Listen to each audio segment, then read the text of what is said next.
Welcome, everybody, to another episode of the Strength and Knowledge Podcast. I am very, very happy to bring to you today Aaron Borgmann. He is the founder of Borgmann Rehab Solutions. He has a long tenured history in professional sports that we'll dive into a little bit today. But we're here in Maryland and dealing with the remnants of a storm that I think he just had in Kansas City. Nonetheless, welcome, Aaron. Thank you for having me today, Josh. It's a pleasure to be here. Yeah. So, let's just kind of jump right in. You've been in St. Louis. You were with the Eagles for a little while. You were with the Chiefs, and dare I forget to mention NFL Europe. Talk to me a little bit about what your path was. On your website, it says, trust the process. So what was the process like? And at what point did you decide you needed to make this move? So here's the nickel tour, right? I was a very, very mediocre at best athlete as a younger person. And I was a pretty small guy back in the day. And I got picked on a lot by big football players, right? I dislocated my shoulder 2 times playing football. And I wasn't satisfied with the rehab process. And I thought, I want to be around sports. I know I'm not good enough to play as I grow up, but this is a way for me to be involved and still stay with it. And I'm a little stubborn in the fact that I always think that I can do things better my way. It's a character flaw probably. So I decided that I wanted to go to PT school, and I went to PT school at St. Louis University. At the same time, I got my athletic training certification as well while I was in PT school. I was very fortunate to receive a lot of high-level internships. While in PT school, I sat in the dugout for 3 months with the St. Louis Cardinals, which was awesome. I got 2 fall and summer internships with the St. Louis Rams while there still was a St. Louis Rams. Graduated PT school, and then I got hired by NFL Europe for 2 weeks because the Philadelphia Eagles came calling, and I was a little bit upset by that because I was set to go to Germany for 3 months, and that was the year of the World Cup, so I was going to be really excited to be in Germany for that long time. But the Eagles called, and I couldn't say no to that. And so I spent 7 years in Philadelphia working for the Eagles as a athletic trainer, physical therapist, and then made the move here in 2013 to work for the Kansas City Chiefs. And I did that for 5 years. And, after 12 full-time years in the NFL, I got lucky. I got in early, and I had a couple kids, and my wife is a professor at the med center here in town. And so we just kind of wanted to do some different things and spend a little bit more time on other projects. And so I decided to get out.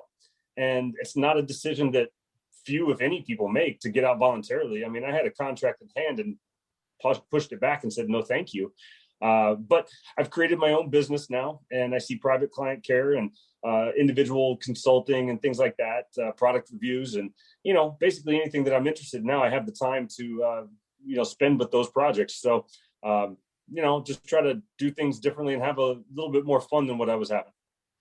Yeah. And on that note, it's like having more fun. A lot of people might view this and be like, hey, well, Aaron, the NFL, wasn't that like a peak job? I know that you obviously loved a lot of your experience. And I'm sure there's some things that you could potentially share with us that a lot of people would love to be able to say that they've been in those situations. But there's also challenges, and I think sometimes some things that go unsaid when it comes to working in that world that maybe people miss in some of what they'll call the glory of the position.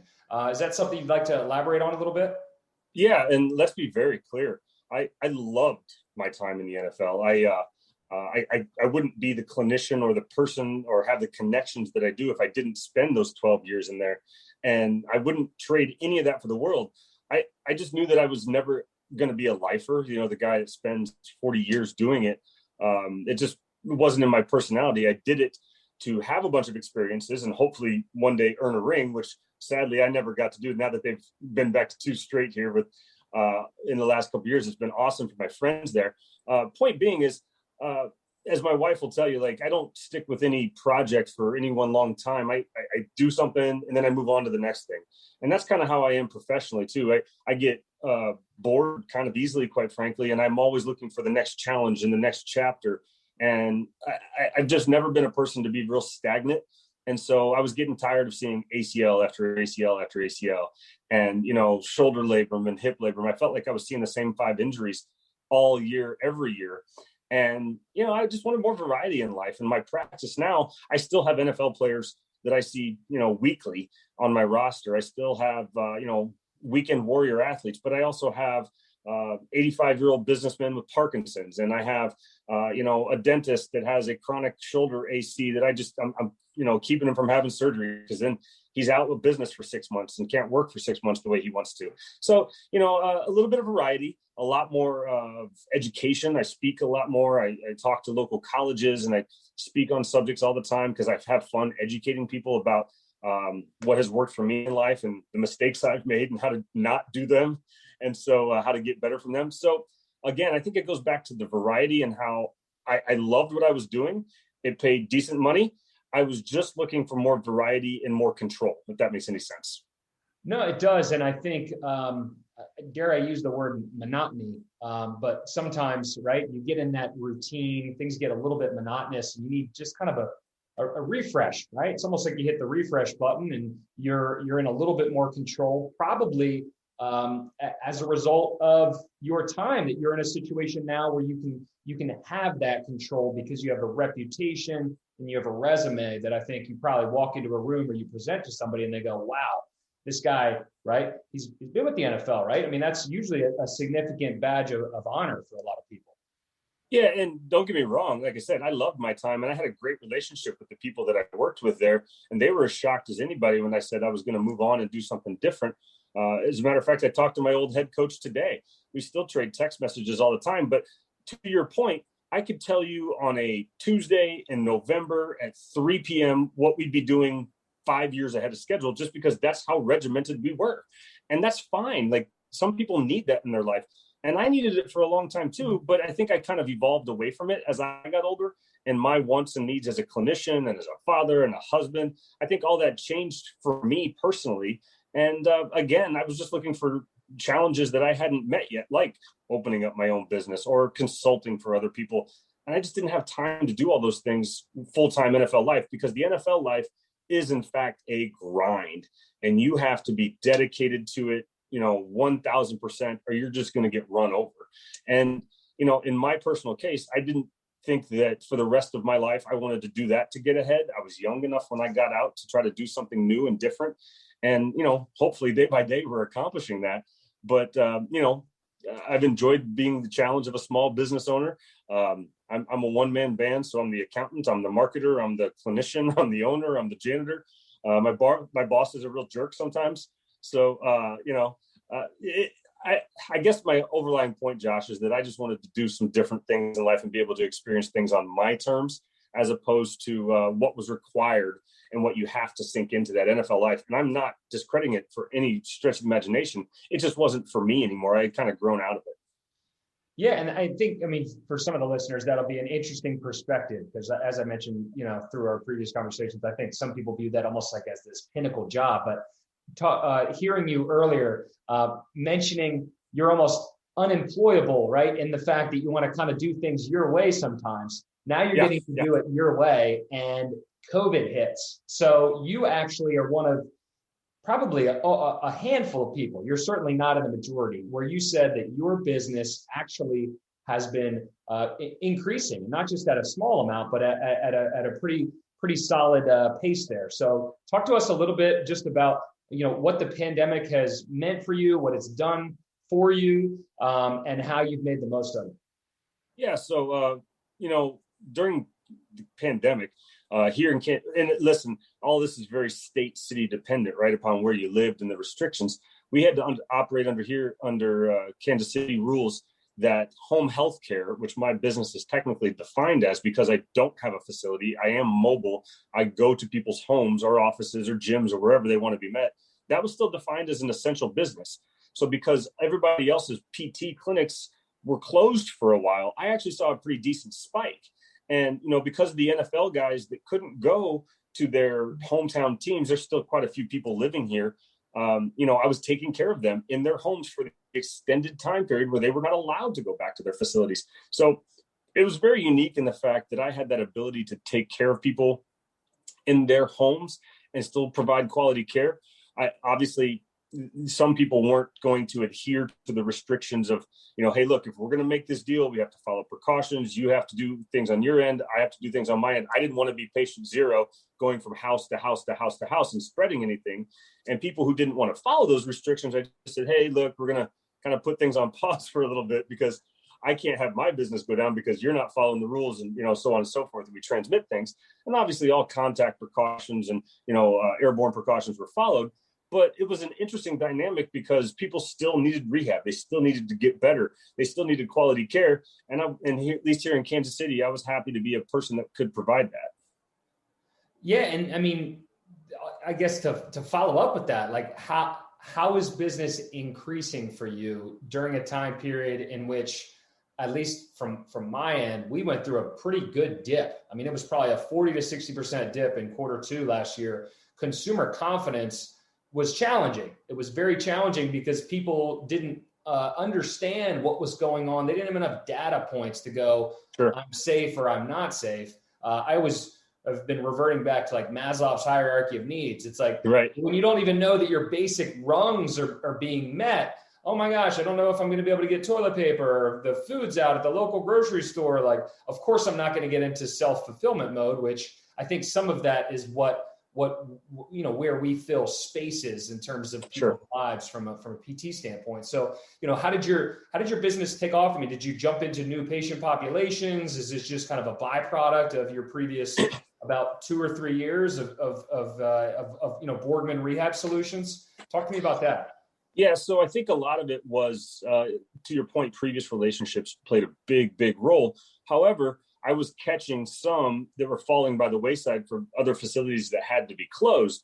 And so it wasn't even just telehealth anymore. Obviously, I did a lot of phone consultations and talked to some people through some things, even did some Zoom stuff. But, being able to actually go in and make a difference into somebody's home was appealing, even from early on.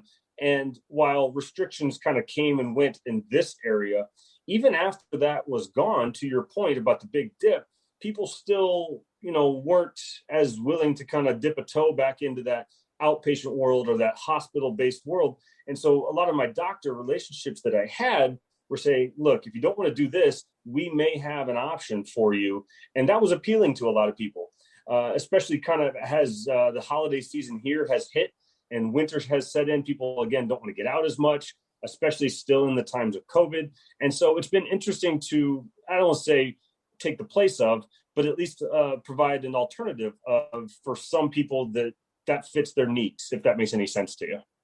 No, it does. I mean, and I'm kind of hearing some of the undertones too. I mean, it sounds like a lot of this is just people's confidence in you, right? And I hope so. Yeah, and confidence in your ability to keep them safe, to follow the rules because you're a professional, because they've had enough touch points to know, okay, when Aaron shows up, I have no doubt that he's going to be doing everything that, needs to be asked of him. So that's something I think that's just, it's incredibly important. And then word of mouth, right? I mean, for you. Yeah. And I think it speaks to the professionalism of the profession itself. Like, right, we're going to get you guys what you need, but no matter what, if it's outpatient based or if it's home based, like, we're going to do it in the best way possible for you, because as a business owner yourself, we can't do anything to screw that up, because then it looks negatively on us. It's not like the company takes the hit, because we are the company, right?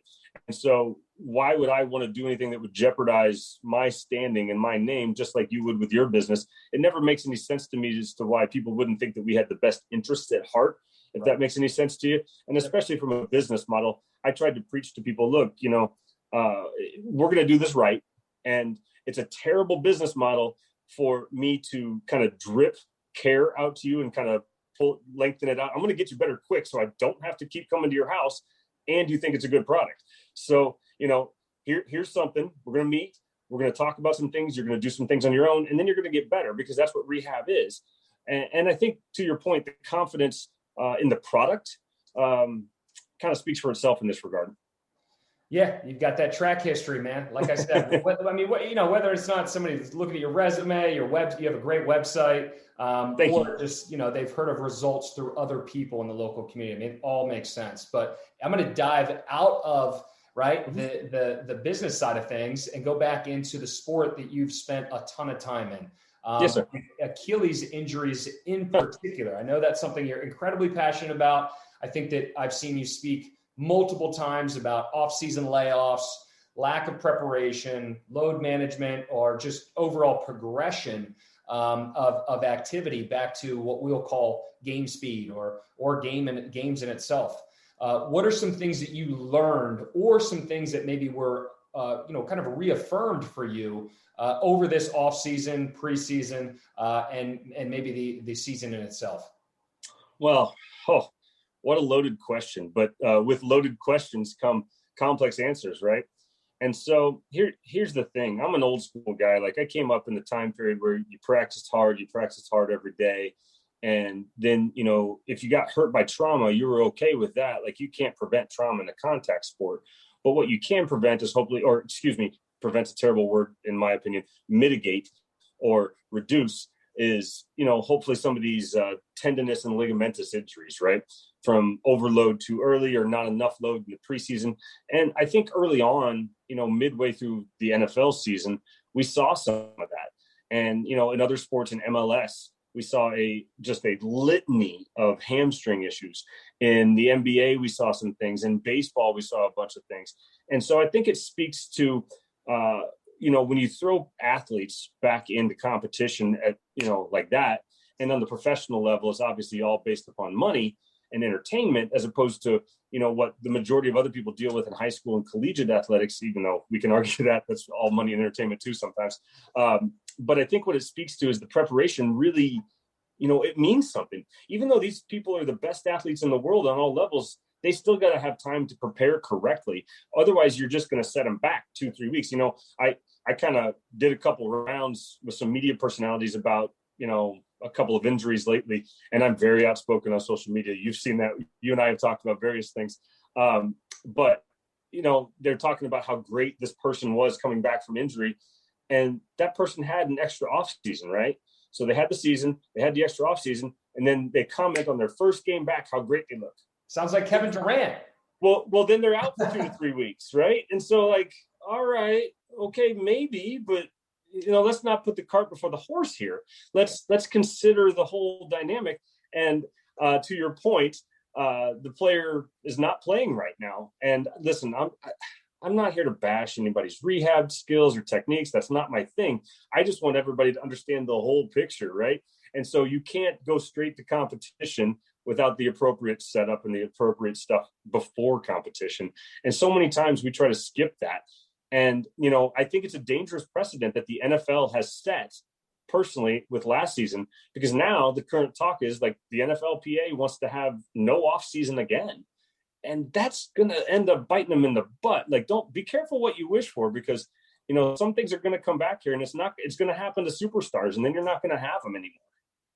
Yeah. I mean, gosh, there was a rash of injuries right early on. I think it was like the 49ers. I mean, it was, we can get into like turf conversations and how other people handled certain things. And there's a lot of variables, as there always is. But I was really surprised. I mean, they got rid of the combine this year. They actually did the combine last spring. So I don't know if that's just indicative of just the way that things are going to go over the next few months, but it'll be So the combine in its original form was meant for medicals only, right? And it was meant for these people that never get seen by regional scouts to come and get time to do the bench press and all of the stuff that's for show that really doesn't mean anything. And now it's turned into a TV production about the stuff that doesn't matter. Like, we as fans want to tune into that kind of stuff, which to me is ridiculous. But what they're really going to miss out on is the medicals. Because you've got 320, 330 guys roll through there with MRIs, X-rays, EKGs, blood work. All of that happens in the span of 4 days, if you can believe it or not. It is ridiculous. Having done it for all those years, I'm still amazed at how it gets done. Now, and then that you're talking about individual teams putting hands on every single player, right? Now you're relying on secondhand information from a variety of sources, secondhand thoughts on every player. This is going to be a cluster for them. And the people that are in those jobs now that compile all that information are going to have to work that much harder in a shorter time span with less information. And so we're really going to see how good, this goes, because I think, I understand canceling the workouts and things like that, but let's not lose sight of what is real here. The medical stuff is really the most important part, because that impacts roster buildup, that impacts money, that impacts salary cap. Whew, it's a big deal. It's like a clearing test, right? I mean, you're trying to rule in or rule out like red flags, right? I mean, well, yeah, and you'd be amazed at how many guys forget that they have knee surgery. Oh, that scar? Oh, yeah, I forgot about that. That was a long time ago. Well, you didn't disclose it on your form. So what was it? He goes, I don't remember. They did something in there. That happens. That actually happens. I've seen it happen. It's unbelievable. So you're telling me the underwear Olympics, as I've heard it called, is a little bit more beneficial than just watching how fast people are. Got it. Yeah. I mean, all that stuff that you see on TV doesn't matter a bit. It's all for show. The stuff that matters is the medicals and the interviews. Right. Unless you're probably grossly slower or unathletic compared to put on the tape. Let's see if they can play or not. That was always my thing. Fair enough. Fair enough. With football, I know that you do a little bit still, obviously with the athletes you're working with, and then you have kind of spun off into this quarterback school program. I don't want you to share too much. I know there's some patent pending information on it, right? At least I'm going by the website. Sure. And this kind of ties into your experience with golf and TPI. But if you don't mind sharing a little bit about, what the program is, I mean, I think all the listeners would appreciate that. Yeah, for sure. So for whatever reason, my time spent in the NFL, I kind of gravitated toward two position groups. So you can't tell by this great picture shot of me, but I'm like 5'9.5" on a good day, depending upon which shoes I'm wearing. And, on another good day, I'm 180 pounds. But I always gravitated toward the O-line, which is weird, and quarterbacks. And so kind of throughout my 12 years, I always worked with a lot of quarterbacks, both in Philadelphia and here in Kansas City. And, toward end of my time in the NFL, it got to be to where we were seeing gaps in care of rotational athletes. And we called it quarterbacks because those are our most famous rotational athletes. We called it QB school. And so what we would do is, kind of try to address some of those gaps in the rotary athlete and try to fill in where we think would help with either warm-ups, prehab, daily activities to keep them, healthy. And, we tried to look at it differently than what anybody ever had, or at least that I had seen. And, the more we learn about throwing and rotary athletes, this matters so much less than the rest of the body, right? Everybody wants to do arm care, and arm care is great. I believe in arm care, but the arm is attached to a lot of other stuff that matters more in the throw than the arm itself. So, we kind of broke everything down from the ground up, started to do a bunch of different movements that rotary people didn't do very often. And we saw a reduction of little injuries, nagging stuff, obliques, hips, sore shoulders. Because if we're taking care of the base, right, then the end of the whip does better. And so, not to get too specific on you, but I really enjoyed that. And taking care of people that turn, how many people in athletics turn, right? Obviously baseball, soccer, golf, swimming, tennis, on and on and on and on, lacrosse. And so the more we kind of looked at it as a global thing, we found out like, hey, we can expand a lot of this. And because one of my personal interests and sport interests happens to be golf, I love working with golfers now. And I work with, as many as I can to try to learn. I am a terrible golfer myself, and it really aggravates me because being a human movement expert and being so knowledgeable and being around some of the best people in the world, my personal proprioception of where my body is in space in the golf swing is so stinking bad. I have to work 3 times harder than any other person in the world because I'm not as very good athlete.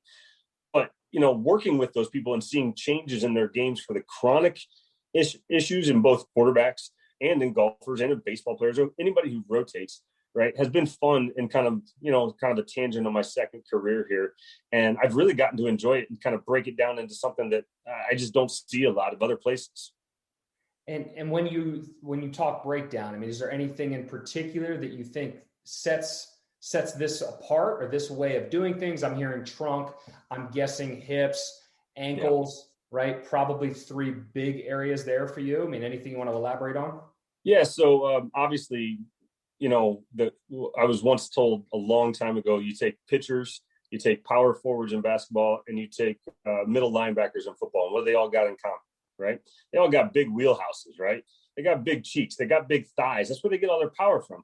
And then people who rotate, you can take the smallest pitcher in the world, take XYZ pitcher, for the Orioles or the Nationals. I don't know which one you are. Take Scherzer, for instance. He's not a huge guy up top, but man, his legs are huge, right? And so, that's where they get all their power. That's where they can turn and burn from. And we see that as quarterbacks. We see that as golfers. We see that as baseball players. We see it everywhere.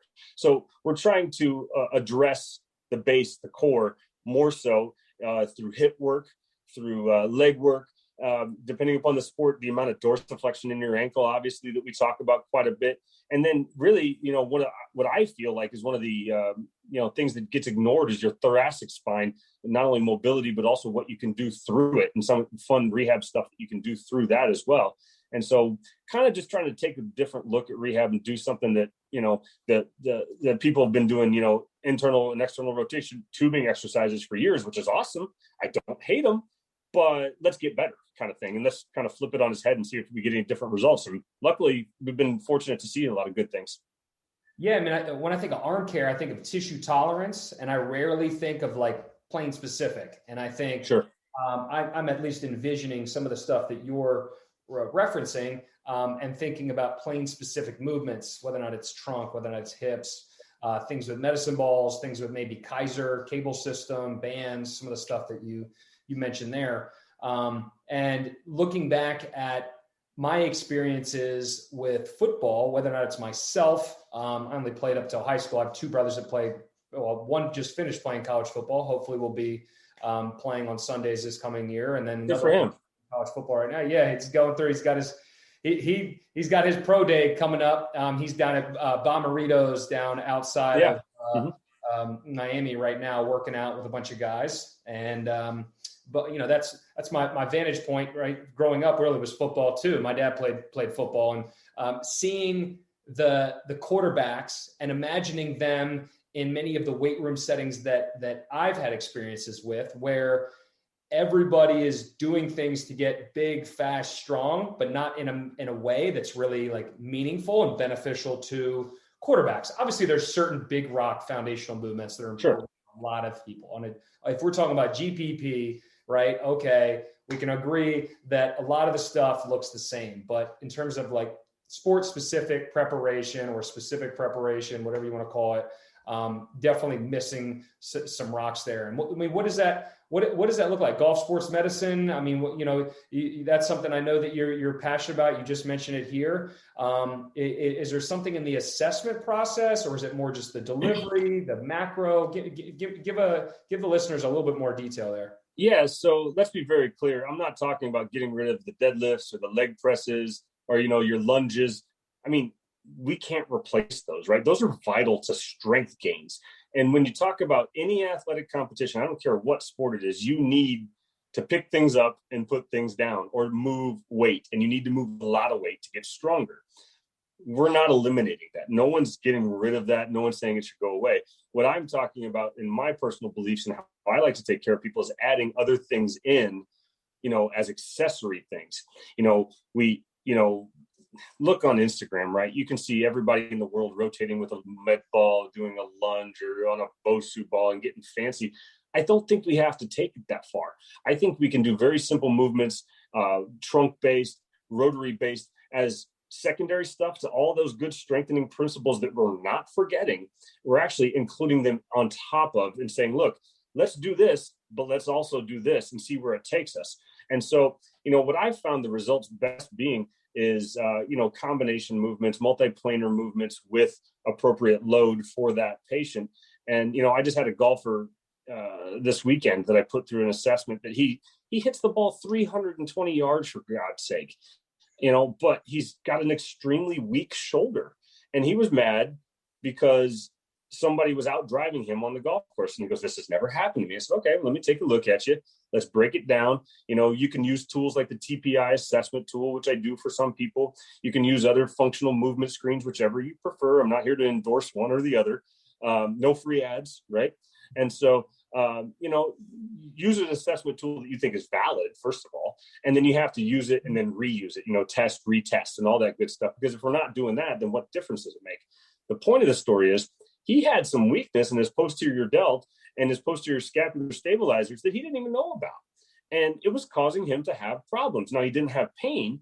He was just losing some things that he once had. And so we addressed that with some very, very basic stuff. And he goes, dude, I'm so sore the next day. And they're like, well, yeah, I think that kind of speaks to the fact that we're targeting the right areas that you didn't even know were wrong. And so, it's that whole test, retest, assess, do it for a little bit, and then do it again. And so if we're not doing that, no matter what the condition, I happen to be interested in golf and quarterbacks, but if we're not doing that, then what difference does it make? Because then you're just kind of peeing down your leg, so to speak. Yeah. And as you mentioned before, outside of peeing down your leg, if you throw the baby out of the bathwater and abandon all general preparation activities that have worked for decades, you're probably doing your clients a disservice. When I think of some of the assessments for rotary athletes, I think of TPI, everything from a seated thoracic rotation to seated hip IR, probably can get them prone, give a better look of IR, ER as well. Those being some big rocks for you. But then when we talk about like exercise implementation, I think the place that I was first exposed to thinking about that was either medicine balls or, your Pal-Off style Pal-Off presses, your anti-rotational drills, chops and lifts were something else that, if we're trying to avoid giving anybody a commercial advertisement, won't. But I'm very fortunate to being exposed to people like a Gray Cook, a Lee Burton, Mike Boyle, some of these people that I think have kind of pushed this whole, dare I use the F word, functional approach to doing things. But that's a dirty word to a lot of people. You can't say that to some people. Oh my God, functional, what's functional, what's not? Functional matters different things to different people. And for quarterbacks and rotary athletes, we need to look at what is functional for that population base. Sure.